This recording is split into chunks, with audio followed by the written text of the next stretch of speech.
24 ऑक्टोबरला शरद पवार गटाच्या उमेदवारांची पहिली यादी जाहीर झाली. पवारांच्या पहिल्या यादीत निष्ठावंत आमदारांना स्थान मिळणार हे जवळपास कन्फर्म समजलं जात होतं. झालंही तसंच. पक्षफुटीनंतर शरद पवारांसोबत राहिलेल्या 10 विद्यमान आमदारांना शरद पवारांनी तिकीट दिलं. याला अपवाद केवळ 2च जागा होत्या. पहिली जागा होती ती तासगावची आणि दुसरी जागा होती ती बीडची. तासगावच्या जागेवर पवारांनी घरातल्या घरात भाकरी फिरवली. विद्यमान आमदार सुमनताई पाटील यांच्या जागी त्यांचे पुत्र रोहित पाटील यांना तिकीट दिलं. पण बीडची एकमेव जागा अशी होती जिथं शरद पवार गटाचा विद्यमान आमदार असूनही पवारांनी ही जागा डिक्लेअर केली नाही. त्यामुळे बीडचे आमदार संदीप क्षीरसागर यांचा पत्ता कट झाला अशा चर्चा सुरू होत्या. दरम्यान बीडमधून इच्छुक असलेल्या शिवसंग्रामच्या नेत्या ज्योती मेटे यांनी शरद पवार गटात प्रवेश केल्यानं संदीप क्षीरसागर यांचं तिकीट कापलं जाणार या चर्चेला बळ मिळालं. माजी आमदार जयदत्त क्षीरसागर आणि राजेंद्र म्हस्के हे नेतेही पवारांच्या संपर्कात होते. त्यामुळे संदीप क्षीरसागर यांच्या उमेदवारीवर धोका आला असल्याचं बोललं गेलं. पण आता शरद पवारांच्या गटाच्या दुसऱ्या यादीत बीडची उमेदवारी जाहीर केली आहे. संदीप क्षीरसागर यांना पुन्हा तिकीट मिळालं आहे. पण संदीप क्षीरसागर यांनाच तिकीट द्यायचं होतं तर पवारांनी इतर उमेदवारांना गळाला का लावलं? त्यांचे पक्षप्रवेश का घडवले? असे प्रश्न उपस्थित केले जात आहेत.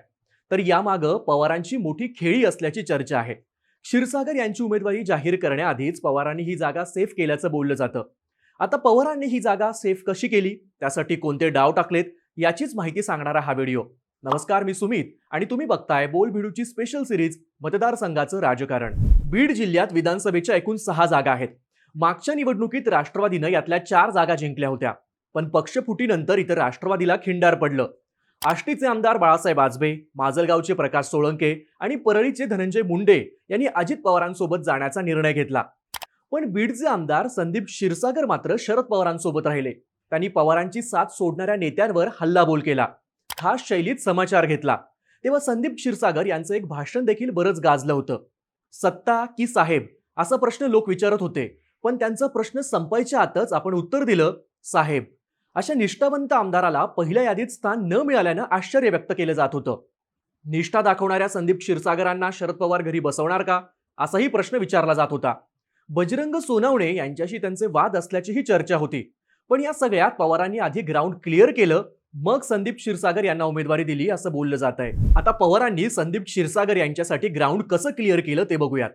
खरं तर मागच्या काही दिवसांपासून बीडसह संपूर्ण मराठवाड्यात मराठा आरक्षणाचा प्रश्न घुमसतोय. लोकसभा निवडणुकीच्या तोंडावर मराठा आंदोलकांनी बीड जिल्ह्यातल्या काही आमदारांच्या घरावर हल्ले केले होते. यात संदीप क्षीरसागर यांचाही समावेश होता. क्षीरसागर हे तेली समाजातून येतात. त्यामुळे यंदाची निवडणूक संदीप क्षीरसागर यांच्यासाठी जड जाईल अशी चर्चा होती. संदीप क्षीरसागर यांच्या विरोधात मराठा चेहरा दिला गेला तर क्षीरसागर यांचं जिंकणं कठीण होऊ शकतं अशी समीकरणं बांधली जात होती. ही बाब लक्षात घेऊनच पवारांनी ज्योती मेटे आणि राजेंद्र म्हस्के यांना गळाला लावल्याची चर्चा आहे. हे दोन्ही नेते मराठा समाजातून येतात. दोघंही बीडमधून निवडणूक लढवण्यासाठी इच्छुक होते. ही बाब हेरून पवारांनी दोघांचाही आपल्या पक्षात प्रवेश करून घेतला. लोकसभेला इच्छुक असणाऱ्या ज्योती मेटे काहीही झालं तरी विधानसभेला निवडणूक लढवणारच अशा स्थितीत होत्या. महायुतीकडून त्या भाजप किंवा एकनाथ शिंदे गटाकडून लढल्या असत्या तर संदीप क्षीरसागर यांच्यासमोर मोठं आव्हान निर्माण झालं असतं. जरांगे फॅक्टरमुळे मराठा विरुद्ध ओबीसी मतांचं ध्रुवीकरण होऊन क्षीरसागर यांना फटका बसला असता. पण संदीप क्षीरसागर यांना सेफ करण्यासाठी पवारांनी आधी ज्योती मेटे यांचा पक्षप्रवेश घडवून आणला. त्यांना पक्षात घेत एक प्रकारे त्यांची कोंडी केली. महायुतीकडे सक्षम चेहरा ठेवला नाही. हाच पॅटर्न पवारांनी राजेंद्र म्हस्के यांच्यावर देखील राबवल्याचं सांगितलं जातं. राजेंद्र म्हस्के हे देखील मराठा समाजातून येतात. ते भाजपचे 6 वर्षांपासून बीडचे जिल्हाध्यक्ष राहिले आहेत. जिल्हा परिषदेत उपाध्यक्ष म्हणूनही त्यांनी काम पाहिलंय. ते पंकजा मुंडे यांचे कट्टर समर्थकही मानले जातात. त्यांना भाजपकडून तिकीट मिळेल अशी शक्यता वर्तवली जात होती. गेल्या वर्षी पंकजा मुंडे यांनी राजेंद्र म्हस्के यांच्या उमेदवारीचे संकेतही दिले होते. बाकी सगळे फुसके. विधानसभेत फक्त राजेंद्र म्हस्के असं वक्तव्य पंकजा मुंडे यांनी चंद्रशेखर बावनकुळे यांच्या समोर केलं होतं. त्यामुळे त्यांची दावेदारी पक्की समजली जात होती. अशात पवारांनी 22 ऑक्टोबरला राजेंद्र म्हस्के यांचा देखील पक्षप्रवेश करून घेतला. हे दोन्ही पक्षप्रवेश होईपर्यंत पवारांनी आपले निष्ठावंत समजले जाणारे आमदार संदीप क्षीरसागर यांची उमेदवारी घोषित केली नाही. त्यांना वेटिंगवर ठेवलं. ज्योती मेटे किंवा राजेंद्र म्हस्के यांना पवारांनी पक्षात घेतलं नसतं तर महायुतीकडून त्यांना गळाला लावून बीडच्या मैदानात उतरवलं गेलं असतं. हा संभाव्य धोका ओळखून पवारांनी संदीप क्षीरसागर यांना पहिल्या यादीत स्थान दिलं नाही. ज्योती मेटे आणि राजेंद्र म्हस्के यांना पक्षात घेतल्यानंतर दुसऱ्या यादीत संदीप क्षीरसागर यांच्या नावाची घोषणा झाली. सध्या महायुतीकडून बीडचा उमेदवार जाहीर केला गेला नाहीये. संदीप क्षीरसागर यांचे काका आणि शिवसेनेचे नेते जयदत्त क्षीरसागर इथून निवडणूक लढवण्यास इच्छुक आहेत. मागच्या काही वर्षात ते पक्षात फारसे सक्रिय दिसले नसल्याचं सांगितलं जातं.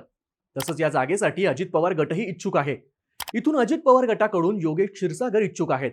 ते संदीप क्षीरसागर यांचे चुलत बंधू आहेत. त्यांनाच तिकीट मिळण्याची दाट शक्यता आहे. त्यांना तिकीट मिळालं तर बीडचा सामना ओबीसी विरुद्ध ओबीसी असा होईल. परिणामी मराठा मतं शरद पवार गटाच्या बाजूनं म्हणजे संदीप क्षीरसागर यांच्या बाजूनं वळू शकतात. अशीच लढत पवारांना इथं अपेक्षित असावी. ओबीसी विरुद्ध मराठा अशी लढत टाळण्यासाठीच पवारांनी ही खेळी खेळल्याचं सांगितलं जातं. याशिवाय अजित पवारांच्या राष्ट्रवादीकडून ज्येष्ठ पत्रकार तय्यब शेख यांचंही नाव चर्चेत आहे.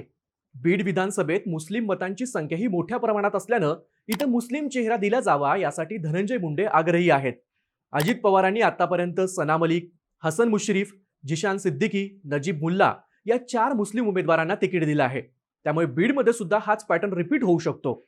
थोडक्यात आता अजित पवार इथले काय करतात याकडे सगळ्यांचं लक्ष आहे. पण शरद पवारांनी ज्योती मेटे आणि राजेंद्र म्हस्के यांना गळाला लावून मतदारसंघातील मराठा मतं आणि मराठा लॉबी आपल्या बाजूनं केंद्रित केल्याचं सांगितलं जातं.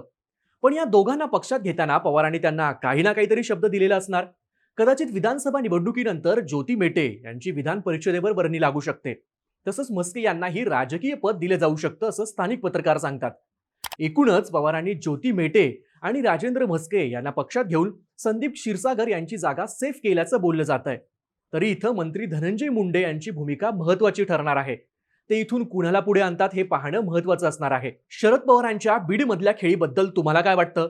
संदीप क्षीरसागर यांना पहिल्या यादीत स्थान न देण्याचं कारण काय असू शकतं? तुमच्या प्रतिक्रिया कमेंट करून नक्की सांगा. आणि अशाच राजकीय घडामोडी विस्तारानं पाहण्यासाठी बोलबिडूला नक्की सबस्क्राईब करा.